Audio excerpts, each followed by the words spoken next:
NCD public urged to help police identify kidnappers. DAL staff houses submerged after heavy flooding. And preparations underway to mark Anzac Day.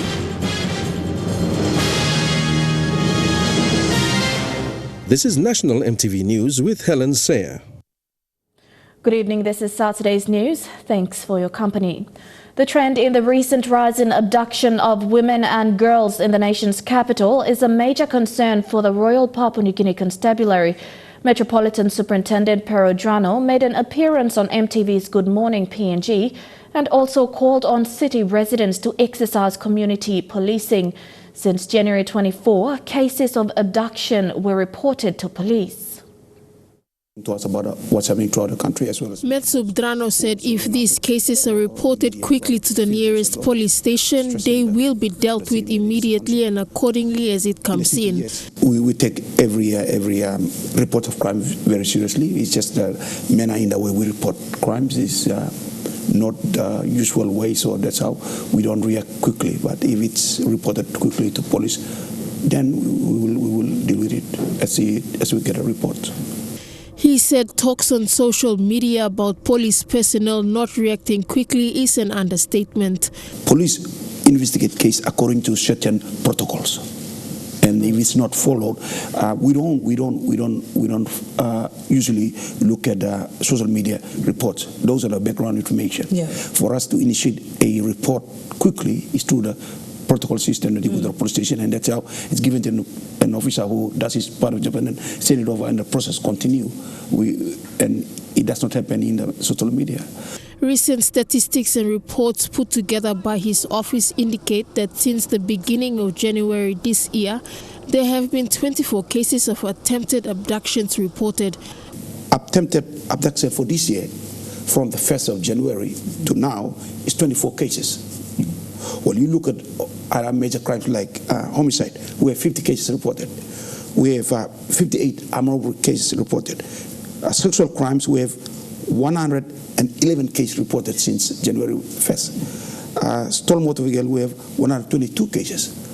So yes, it is increasing, but we have also other cases, crimes increasing as well. And these are only the cases reported to police and are in record, as opposed to what has been posted, shared and most chatted about on social media. He said people should not post on social media, instead place a report officially at the police station so that process can take its due course. He also warned that people should not take advantage of the situation and intentionally go off the grid and cause unnecessary fright without letting immediate family and friends know of their whereabouts. Talks are already underway with telco company Telecom PNG to have a toll-free number in place for residents to call in and place reports on the go. Annette Cora, National EMTV News. 6 staff houses at the National Department of Agriculture Livestock Food Security branch at Erap in the Huon Gulf District, Morbe, are now submerged underwater. This happened after the Erap River burst its banks, causing 6 officers and their families to move out. According to the Food Security Technical Officer Richard Ngahan, they've been experiencing this for almost 6 years now. EMTV News arrived here yesterday at Arab DAL Food Security Station and met the technical officer Richard Ngan, who highlighted the issues affecting the operation of the National Department of Agriculture Livestock Food Security Branch. We walked few kilometers from the station and arrived here, where DAL Food Security officers are being accommodated. What we saw was water and sediments that nearly went into the houses. These happened after the Arab River burst its banks, forcing 6 families to leave. The only occupant surviving is the livestock officer, Nixon Duke, and his family.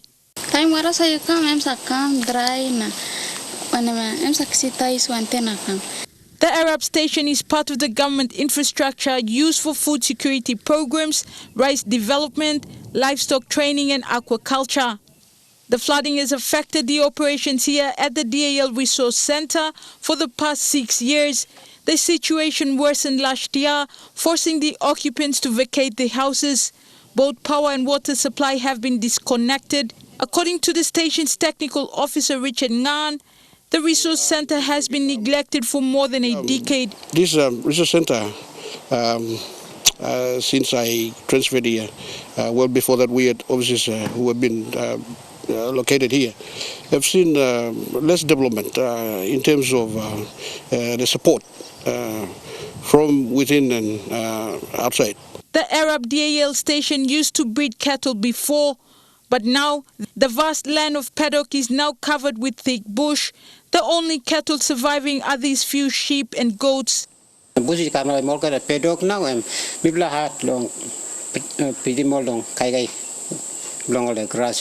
Over the past years, the area used to be accessed by vehicles, tractors and motorcycles. Now, it can only be accessed by foot. The officers have sought help from the DAL headquarters in Port Moresby, but they haven't received any positive response. They are also calling on the authorities to quickly assist in blocking the flow of Arab River into the area. Julie Badui, Oa, National MTV News, Leh. Papua New Guinea has one of the largest forest cover than any other countries in the world. This was revealed by PNG Forest Authority Acting Managing Director Goodwill Amos this morning. He said Papua New Guinea has over 22 million hectares of natural forest in the country still untouched. However, deforestation and degradation caused by logging is a concern. Planet here, there's only one nation that is. Speaking on MTV's Good Morning PNG show this morning, PNG FA Acting Director Goodwill Amos says PNG's forest cover up to 78% of land mass. This is one of the largest forest cover in the world, and PNG FA is responsible to manage and protect all this forest and its resources. One is to manage and protect our forest as a natural resource, as a renewable resource for the nation. And the second one is the utilization of this forest resource for the creation of employment for our people, creation of wealth, and also to provide jobs. Comparing PNG with countries of the Asia-Pacific region, Indonesia and Malaysia have over 60% of forest cover. He also added that PNG has more forest cover than the South American countries of Brazil and Congo. Unlike other nations, Indonesia, you got 60%, Malaysia, you got 60%. China, 400 years ago, had about the same forest cover. By 1948, it was down to 4%. Now they're trying to increase that to 20% by 2020, and they will achieve that. But that's in plantations, tree plantations. However, the only problem that is affecting PNG forests is deforestation and forest degradation caused by human activities, which logging is part of. Amos said from the 22 million hectares of forest cover in the country, 13 million hectares has been used over the last 70 years. 22 million hectares is still, natural forest, still virgin forest. Yes, still there.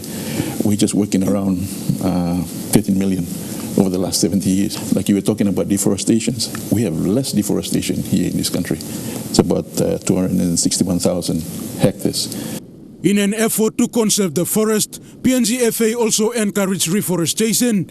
Amos said logging companies are encouraged to plant trees for reforestation or pay reforestation fees. With the selective loggings, the trees grow because we take out the diameter limit of 50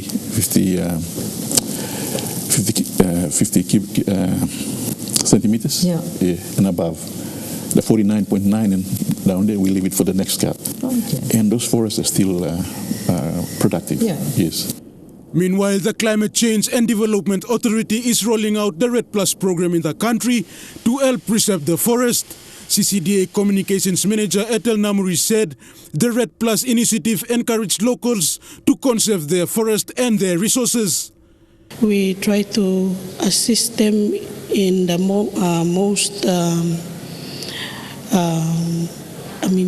assist them to understand how important it is to conserve their forests, especially within their local context, and to educate them more about the benefits that forest has for them, for their livelihoods. Rayon Lakingu National, MTV News.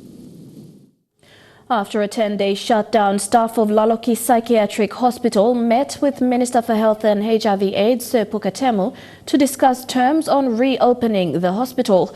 The minister was on site yesterday and said the hospital will be still closed until there is clean water for both patients and staff.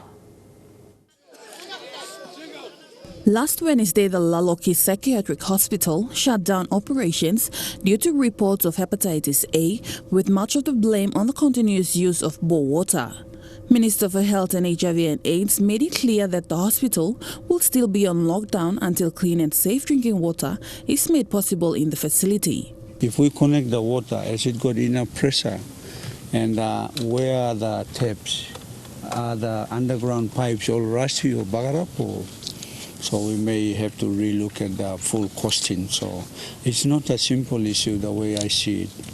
I think this hospital been built long time ago had those iron pipes.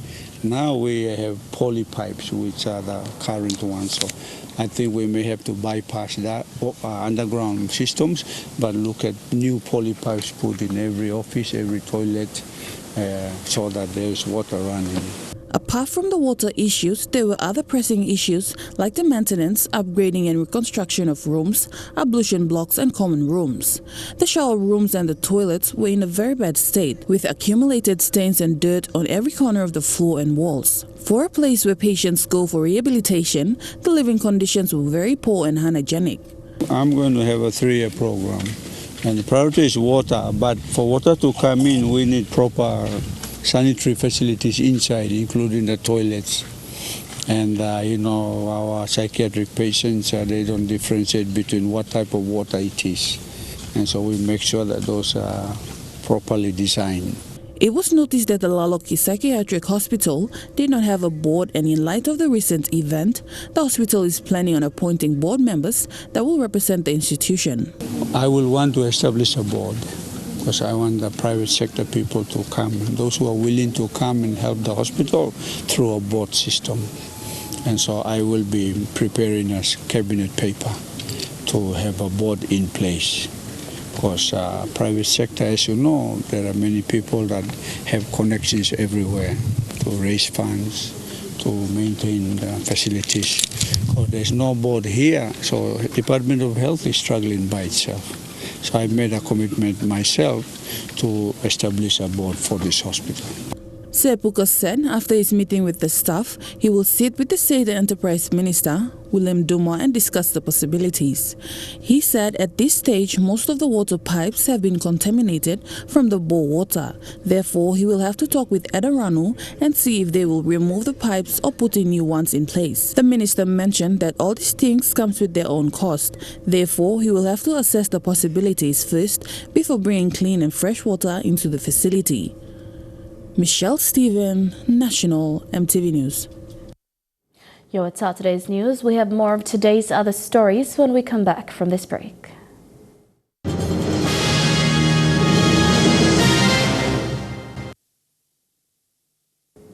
Welcome back. The Revival Church in Port Moresby carried out a clean-up this morning at Morata in preparation for an opening of a new church. Over 2,000 church members took to the streets collecting rubbish, cutting grass and clearing pathways and drains. While many may see it as an Easter service, Church Elder Cristioni said the message behind cleaning the streets is to set a pathway in welcoming the Christian faith into the community. Mr. Sioni added that similar cleanups will be conducted in other areas of the city. The Morata Community Church is set to be open in the coming days. Man come to opening, I can have him talk to God. Easter, this day by me, he think him God, me must think him God, Lord, get a day, and one kind of soul. Bless a fellowship, here, Tuesday, Thursday, but now by Sunday, fellowship come inside. Hello here, so who said stop, number Morata, I'm close to, you can come to Sunday, now you fellowship here. Preparations have already begun for the Anzac Day celebrations in Rabaul, East New Britain Province. A dusk to dawn service scheduled for the 24th to the 25th respectively is expected to bring together war veterans and relatives of those who died during the war. Rabaul remains one key location featured prominently in history books about the Second World War fought between the Japanese and Allied forces, and preparations to commemorate the day are underway.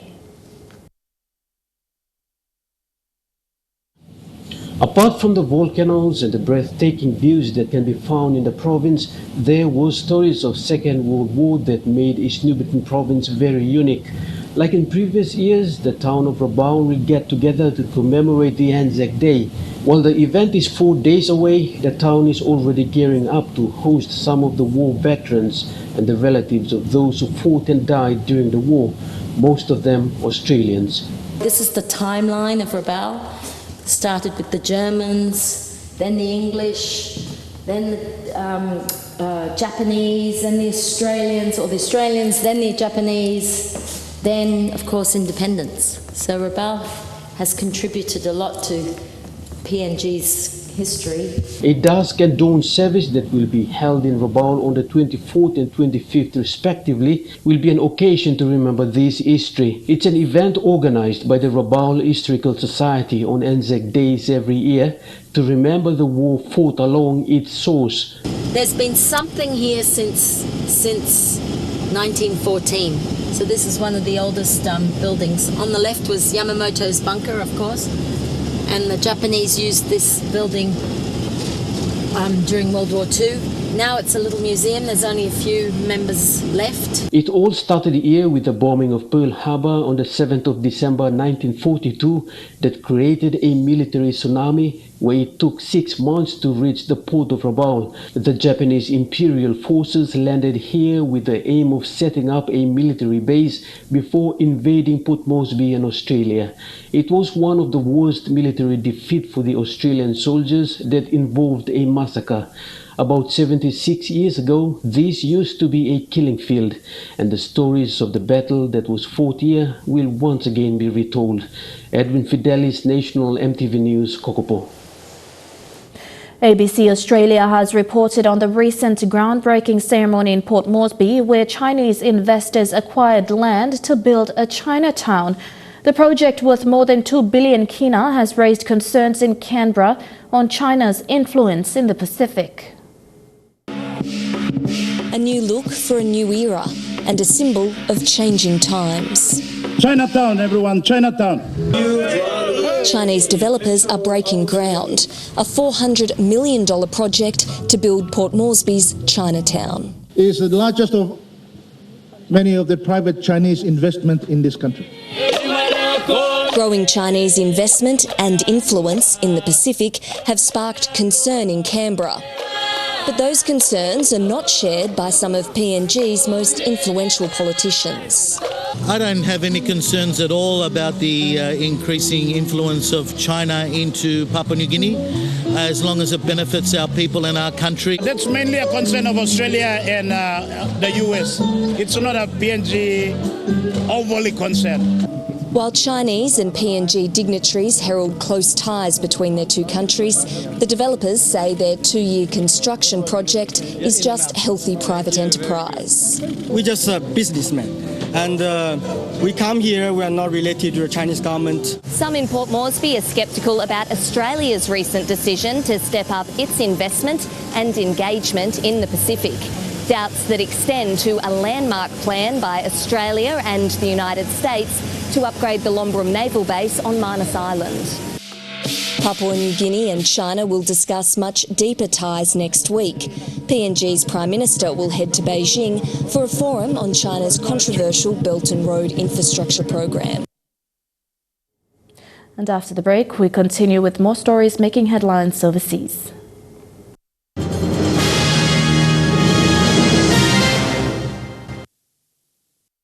Welcome back to the news. Indonesia's presidential challenger has urged his hardcore supporters to follow him onto the streets in the millions as he refuses to accept defeat in Wednesday's election.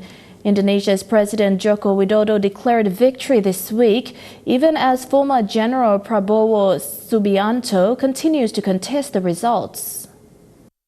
As world leaders continue to contact President Joko Widodo to congratulate him on his election win, the challenger Prabowo Subianto is still refusing to concede defeat. He attended Friday prayers at a mosque near his home earlier today and then invited his hardcore supporters here to his home, where a stage was set up out the front and he addressed the crowd. Now, it may look like a large crowd, but by Indonesian standards, it's really very small. Passionate though, that's for sure. I want you to follow me. Millions or tens of millions of people down on the street, and we can do it orderly, safely and peacefully. The votes are still being counted, of course, but it's expected to be at least a month before a winner is formally declared. There are ongoing efforts to remove debris from the 2011 tsunami in Fukushima, Japan, but progress is slow. The debris include radioactive waste. Some residents are now returning, but the radioactive dirt is piling, and authorities cannot work out what to do with it. Nestled in the forests of the town of Okuma, Masaaki Suenaga can once more call this place home. The evacuation order has been lifted for parts of this town, but many districts of Fukushima remain off limits, dangerously radioactive. We'd been told our whole life that nuclear power was safe. Now they're using my town as a base to decommission the destroyed plant. I have mixed feelings today because many people still can't go home. Mr. Suenaga's wife has chosen not to return. She's fearful of lingering contamination, despite assurances it's safe. I'm a little scared. The radiation level is a bit high even inside the house. I wish the level would go down in the garden too. As decontamination efforts continue, 14 million cubic metres of radioactive soil is piling up at more than 100,000 sites across the prefecture. It's enough to fill the equivalent of almost 9 MCGs. One former worker turned whistleblower says the work is being rushed to get residents back in their homes. I felt it was superficial. We had to finish the decontamination work within a time frame so that people could come back and live there. I had doubts if this was the right thing to do. Another problem is working out what to do with the radioactive soil. Every day, trucks transport bag after bag to this facility in Okuma. Despite promising it would be removed, now the government is considering using it beneath roads, and many residents feel betrayed. We have to find a place that's about the same size as this 1,600 hectare site outside of Fukushima, and that's a very tough task. We'd like to reuse some of the soil that has low-level radiation. With the Olympic torch relay set to begin in this prefecture in less than a year, the Japanese government is desperate to paint the picture that the cleanup is progressing well. But the reality is the contamination from this destroyed nuclear power plant will cast a shadow over this area for many decades to come. Hundreds of police officers have closed in on protesters in central London as demonstrators enter a fifth day. So far, nearly 700 people have been arrested. Protesters want to raise awareness on climate change and demanding carbon emissions become zero by 2025. But many argue this target is unrealistic. Following 5 days of disruption, the police began the work of removing the pink boat, the rallying point for climate change protesters in the heart of the UK's busiest shopping district, Oxford Circus. Earlier today, 1,000 police officers had poured onto London's streets, drafted in to end the climate change protests that have brought parts of the capital to a standstill. The Home Secretary says he expects the police to use the full force of the law to end the disruption. It's certainly different to the sort of protest we're used to, and of course we are an organisation that learns, and we will debrief this operation once it's finished, and we will learn what worked and what didn't work. And so if groups choose to take this approach again in the future, we'll be far better placed to deal with it more swiftly, I think. At Waterloo Bridge, a stone's throw from Parliament, it's a game of cat and mouse. Campaigners are lifted and removed by officers, some to return hours later to do the same again. In 5 days, nearly 700 arrests, and no end in sight. I've come out to do my bit, and we're going to come back on Monday and we'll be getting arrested again and probably maybe locking on here again or doing whatever's necessary until the government's prepared to speak with us. Today in France, officers used very different tactics. At the French bank, Société Générale, police used pepper spray to remove climate change protesters who'd blocked employees from getting into work. Back at Oxford Street, retailers claim the disruption has cost them millions of pounds and lost trade. But campaigners say it's a price worth paying until their calls for radical government action to combat climate change are acted on. Up next, some sporting action in Choc Ice Sports. Don't go away.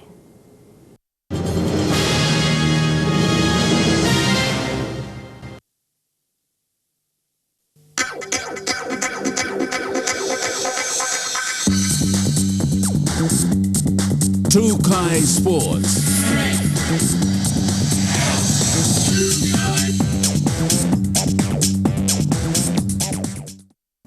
Welcome to Choc Ice Sports. The Southern Conference National Soccer League competition kicked off round 11 today at the PNG Football Stadium. It was a top-of-the-table clash between Hikari United and Port Moresby United. Hikari proved too good for their opponents, beating POM 4-1. Hikari United have never lost a game since the start of the competition. They were the first to score through Patrick Isa leading 1-0 at half-time. In the second half, Hikari United's precise attacking got them their second goal 5 minutes after kickoff through striker Kolukepo. It was all Hikari in the first 15 minutes of the second half as Patrick Isa, Nathan James and Kolukepo had scoring opportunities that went begging. On the other end, POM United created scoring opportunities but failed in their attempt to score. A breakdown in defense by Hikari saw Rodney Mobia put his team on the board, bringing the scores to 3-1. More chances were created, but POM striker Yamo Maneke failed to find the back of the net. Hikari was given a penalty at the edge of the box after a nasty tackle from POM United goalkeeper Andrew Aupi. A set piece at the edge of the box saw Hikari score their fourth goal.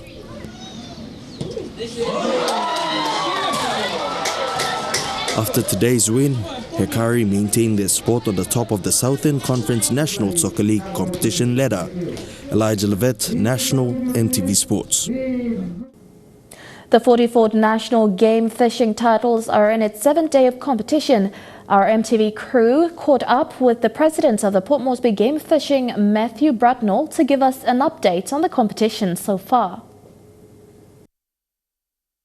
Yesterday we had Coca-Cola hosting. We had some big marlin come through. We weighed a few, lots of yellowfin. It's been an unbelievable comp. The support that we've had through international anglers and domestic anglers that are coming in from all around PNG, Lay and Kokopo, Madang, even up in all the Highlands monkeys too. They're coming down and trying to have a go at putting fishing lines in the water and trying their luck at catching fish. So obviously we're back in the Moresby base, but because of the prizes that are on hand, and there are a lot of prizes, we got international teams coming in, we got domestic teams that are coming in, and the rivalry between the domestic towns as well and the domestic clubs. We've got Rabaul and Madang and Lay clubs is quite fierce. So they come to here, we go across there, and we might win over there, they might win here. So there's a lot of rivalry going on. The international anglers, most of them are very, very seasoned anglers that travel all the way through to PNG to try pick up some of the prizes. So it is very fierce, yes. We've been quite lucky. We've had no hiccups, so we only had one breakdown of boats yesterday, but our safety policy is pretty.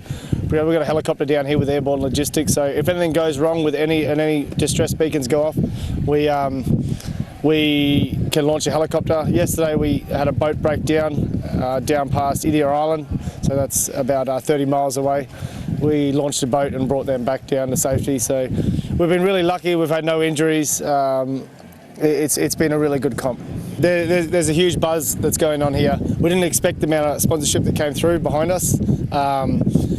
The sponsor levels are through the roof. We've doubled what we had in the last tournament. The last one we hosted was 2015. So there's a huge buzz. The sponsors are really happy about the platform that we put out for them and their product that we push along. So next year for us, once we wrap this up on Sunday night and then we have the Monday night cry and towel, it heads off to Rabaul. And Rabaul's been known for the fishing, known for marlin fishing especially, so I know there's going to be a lot of Moresby anglers after this titles packing their bags and going across and trying to tip them off and show them that we're still the best fishermen. So we're really looking forward to next year, and we're going to put the Port Moresby Game Fishing Club's full support behind the Rabaul Club and try to take the Game Fishing Club and the national titles to another level, which this titles has been. Over to New Ireland, the KPHL Namatanai Eastern Nines kicked off today at the Sports Oval in Namatanai. 21 teams are participating in the two-day competition, and for the first time, women are taking part, fielding 4 teams. The aim of the tournament is to empower the youth through sport.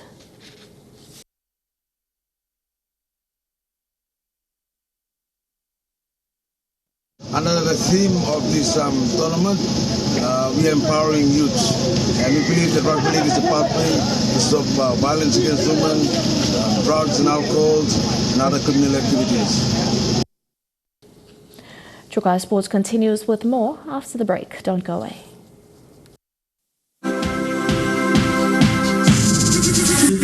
Choc Ice Sports. Welcome back to Choc Ice Sports. The sport of rugby union is slowly gaining much-needed momentum, especially in the Sevens format. The Sports Talk Easter Sevens tournament has seen teams from outside Port Moresby and women's teams show some improved standard of play. The Sports Talk Rugby Union Easter Sevens tournament is serving as a platform to showcase the under-18s. The sport, especially in the Sevens format, is gaining momentum in the junior level, and having under-18 players playing in their own age group is bringing out their best performance. Under-18s, playing out in almost all the games. We've seen quality rugby played by under-18s, and I know we applaud CRU and Sports Talk for the initiative to have this division played. With the under-18s participation showing positive signs for the sport, women's participation is still slow to pick up. But despite the slow rise of participation by women, the Sevens format always brings out entertaining rugby union, even if it's played by men or women.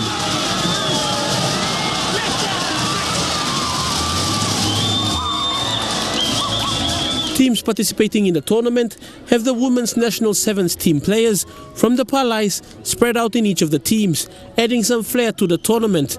Players like Joanne Lagona showing her pace, outrunning her opponents to score a try.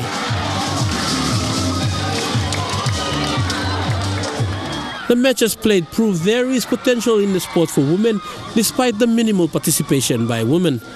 And then we have the women's who will wrap up their pool matches. There's only 5 teams, unfortunately. We're looking for more than that, but we got 5 women's teams, so they only got 1 pool, round-robin matches. For teams travelling from outside of Port Moresby, like the PC Ravens from Lay's Papuan compound, they have talented players that need the exposure outside of their province.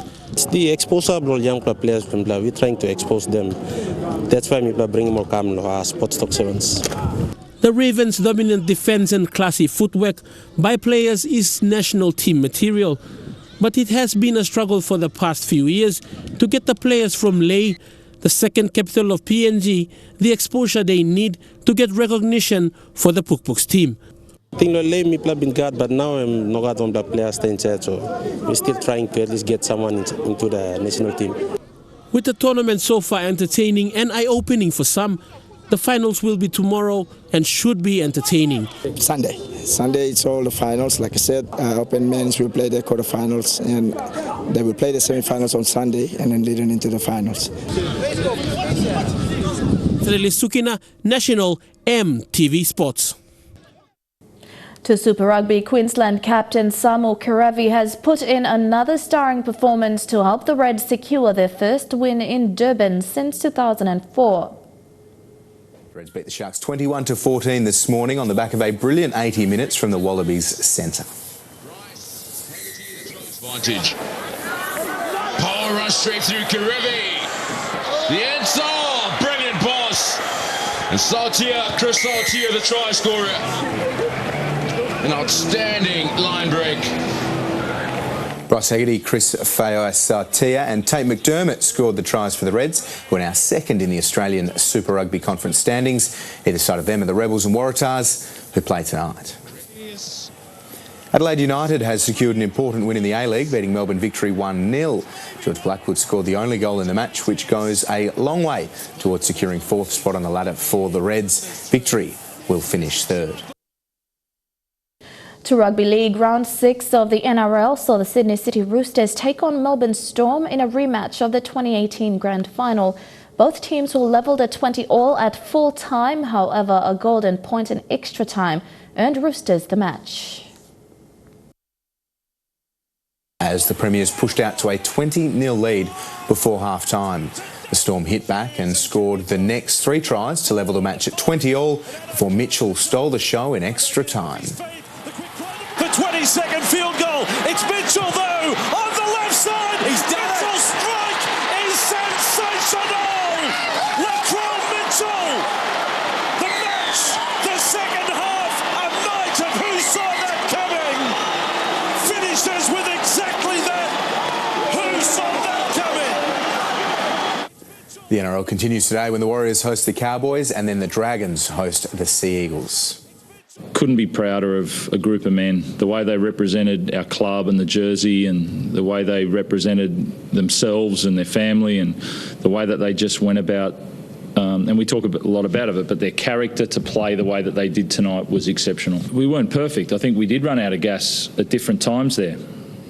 But running out of gas doesn't mean you lose a game or you drop off. And there was obviously, I thought we got back in front there. I think when it was 20 all, I felt like that was a try down that left-hand side. I thought they worked hard, and then, yeah, it was uncomfortable and beautiful all in one. I think it was 20-0, I think. So that was always going to be hard to come back from. And we started the second half, I suppose, how we wanted to start the game, and we had a whole heap of ball down there, and we got a couple of tries to get ourselves back in the game. But again, we managed that part of the game really well. But when we got to 20 all, we probably didn't manage it as well as we would have liked. And that ends Choc Ice Sport. The weather details for the next 24 hours when we return. Choc Ice Sports.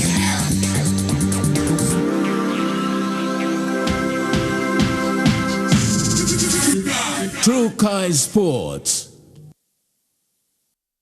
The weather details were proudly brought to you by Dulux, celebrating 50 years in PNG and the only paint made in PNG.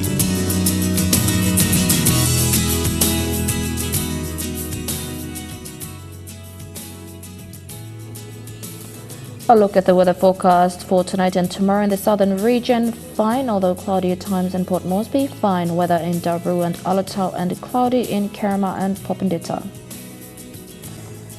In the Mamasa region, fine weather in Lae, Wewak and Vanimo, cloudy in Madang. In the New Guinea Islands region, fine weather in Loringa and Kimbe, showers in Kavieng, Kokopo, Rabaul and Buka.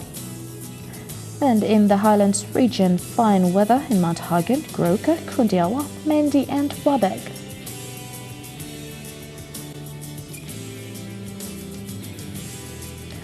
Forecast for small ships for the next 24 hours. Waters of southern PNG Indonesian border through Torres Strait and Daru to Kiwak Island, to Kerama, to Yo Island, to Hood Point, Arama Coast to Samari Island, seas of 0.5 to 1.5 meters.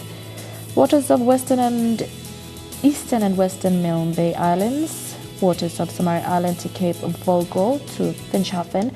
Waters of Finschhafen through Vitiaz and Dampier Strait to Siasi Islands to Long Island to Madang. Waters of Madang to Borgia to Wewak to Aitape, Vanimo northern PNG Indonesian border, waters of Manus and its western group of islands, including waters of New Ireland to New Britain to Bougainville, seas of 0.5 to 1.3 metres.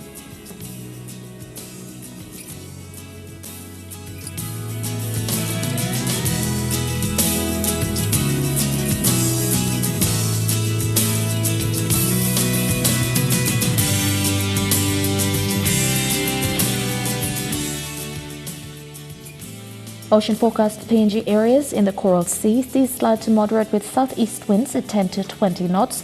In the Solomon Sea, seas slight with southeast to southerly winds at 10 to 15 knots. In the Bismarck Sea, seas slight with northwest to southwest winds at 10 to 15 knots. And in the Pacific Ocean, seas slight with southwest to northwest winds at 10 to 15 knots.